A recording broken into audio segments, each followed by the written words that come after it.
We're going to have something next week, and now it seems like he's like, oh, we'll see when that happens. But yeah, I mean, he's obviously feeling the heat of that first 100-day mark, which of course he wants to dismiss now as ridiculous. But it's an issue. But I mean, I think the House and the Senate can only do one thing at a time, and this funding the government is most crucial. Particularly when the White House is actually complicating the efforts to keep the government funded by insisting that border wall funding be in this measure. Democrats have said since March at least that this is a non-starter. And so if they try to throw this in, you're going to get Democrat, you're going to get Republican pushback as well in the House and the Senate. So you can't say, okay, we want health care, but we're also going to complicate this other thing that you have to get done. Let's explore that issue, because building a wall along the southern border of the United States with Mexico was a top Trump campaign promise. Yes. He's changed his mind. He's flip-flopped on some things. He calls it being flexible. On the one issue he's been incredibly consistent on is the border wall. Listen here, this is his Homeland Security Secretary who's on State of the Union, an interview you can see after this program in its entirety. He's asked, quite frankly, will the president draw the line here? Will the president of the United States shut down the government if he doesn't get the border wall funding? So will the president go to the mat and insist on funding his border wall as part of the stopgap government funding measure? Well, Dana, I think it goes without saying that the president has been pretty straightforward about his desire and the need for a border wall. So I would suspect he'll do the right thing for sure, but I will suspect he will be insistent on the funding. But Trump himself said, I just don't know yet, when he was asked by our friend Julie Pace with the AP in a Friday interview about, will you draw the line? Will you veto the bill to fund the government if the money for the wall is not in there? And he wouldn't commit to doing it. So, I think the reality is he's flexible. Yeah. He's flexible, and shutting down the government is something that he does not want to do on the 100th day of his administration. Because it will be the 100th day. The timing couldn't be, worse for him in that respect. Or better, it gives him the option to not do it. So, yes, he wants the border wall, but he's been flexible, to say the very least, on everything. So I think he'll be flexible on this. The question here is, though, he keeps throwing things out. We're doing tax reform on Wednesday. Announcing a plan is not the same as doing a plan and passing the plan. The White House was surprised when he sort of threw out the Wednesday marker. So we were talking to administration officials who said, well, Wednesday's more of announcing the parameters for this. Well, that's what campaigns are for. At some point, you have to put forward legislation, and this is a long way away from happening, but they are desperate to show signs of action and urgency. So announcing something on Wednesday may look like action, but it's not action at all. The president, maybe he'll have an event, they'll put out a couple pieces of paper, they'll say, here are the outlines of my tax reform plan. The problem, if they do that in the middle of a week, when the speaker is trying to marshal up the votes to keep the government open, and maybe doing a head count on can we bring health care to the table again, and then the president doesn't embrace the speaker's border adjustment tax. You get everyone goes off into their partisan corners. Let's go to your point about the border wall. Here's specifically what the president said.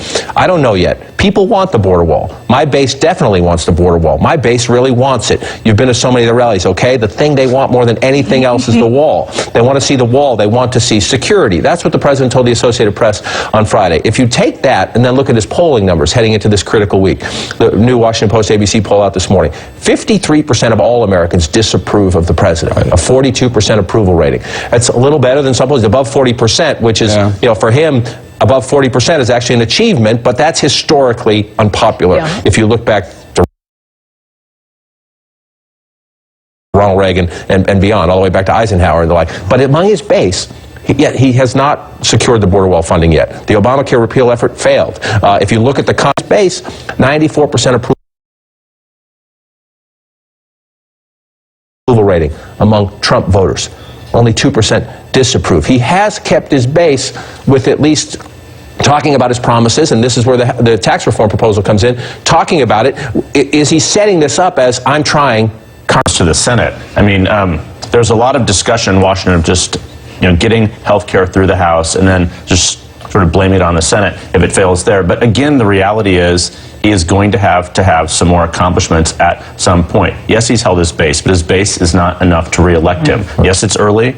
We do not know what his presidency is going to be defined by. This 100-day mark is certainly an important benchmark, but it's not, it's not the end of this by any means. He'll likely be defined by some external event, which we don't know. But the reality is he needs to get points on the board in a Republican-controlled Congress. We can't state that enough.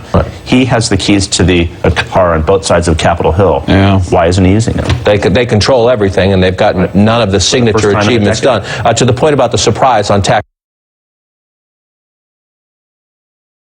reform. Again, this is an incredibly busy week here in Washington. Keeping the government open, if you follow these debates during the Obama administration, they get rough. They're hard to do. Conservatives dig in the House. This is why John Boehner's not the Speaker of the House anymore. He got fed up with these debates in his own caucus. And on Friday at the Treasury Department, knowing that this week would be about keeping the government open, maybe counting heads again on health care, the president throws tax reform into the mix. We will be having a big announcement on Wednesday having to do with tax reform.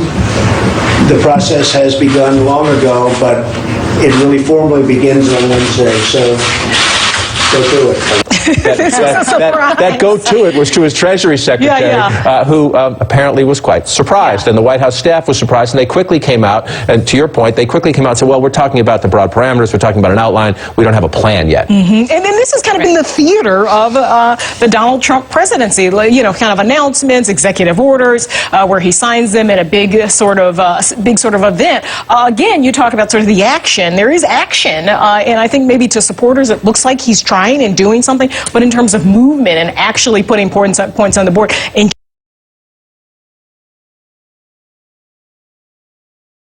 changing people's lives and shaking up Washington and draining their swamp, all those things he said he was going to do, he hasn't done those things yet. But it's also true that it could be that in this era of hyper-partisanship, 42%, which is his approval rating, according to that Washington Post poll, could be the new 50%. I mean, particularly if you look at where Democrats are in terms of how Americans feel about them and whether or not they speak to the needs of people. But it doesn't inspire Republicans to put their neck out for a president who is that unpopular, because most of them have re-election well before he does. Right, and most of them now feel they have some latitude to separate. We'll get into that a little bit more as we go into. Up next, though, it is Election Day in France. We have the latest, including a prediction from President Trump. And this week's Politicians Say the Darndest Things, football edition.